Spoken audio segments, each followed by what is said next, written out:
আমাদের বাড়ির সামনে কিন্তু একটা বিয়ে ছিল, আমাদের প্রতিবেশী, কিন্তু প্রতিবেশী থেকেও এরা আমাদের অনেক আপন। তো কালকে ছিল আইবুড়ো ভাত, সেই উপলক্ষে কিন্তু আমরা সকলে মিলে আয়োজন করতে চলে গেছিলাম এই দিদিভাইয়ের বাড়িতে।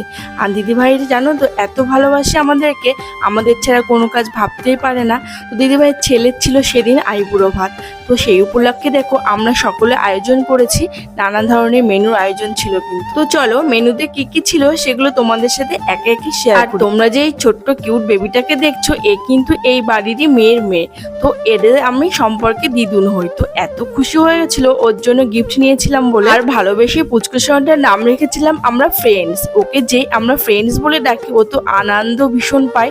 তারপরে দেখো আমরা চলে এলাম রান্নাঘরে, আর একে একে আইবুড়ো ভাত দেওয়ার জন্য সমস্ত মেনু কিন্তু গুছিয়ে নেওয়া হচ্ছে। ছিল চলো তোমাদের সাথে একে একে শেয়ার করি। এটা ছিল কিন্তু চিংড়ি মাছের মালাইকারি, ইলিশ মাছ, কাতলা মাছ, তার সাথে ছিল 5 রকমের ভাজা, সাদা ভাত, দই, মিষ্টি, চাটনি, পাঁপড়, আর তার সাথে কিন্তু ছিল ভেজ ডাল আর চিপস। এই সমস্ত মেনুর আয়োজন কিন্তু আমরা 3 যা মিলেই করেছি। তারপরে কিন্তু সুন্দর করে গোছানো হয়ে গেলে কিন্তু রাত্রিবেলা ওকে আইবুড়ো ভাত খাওয়ার জন্য বসিয়ে দিয়েছিলাম।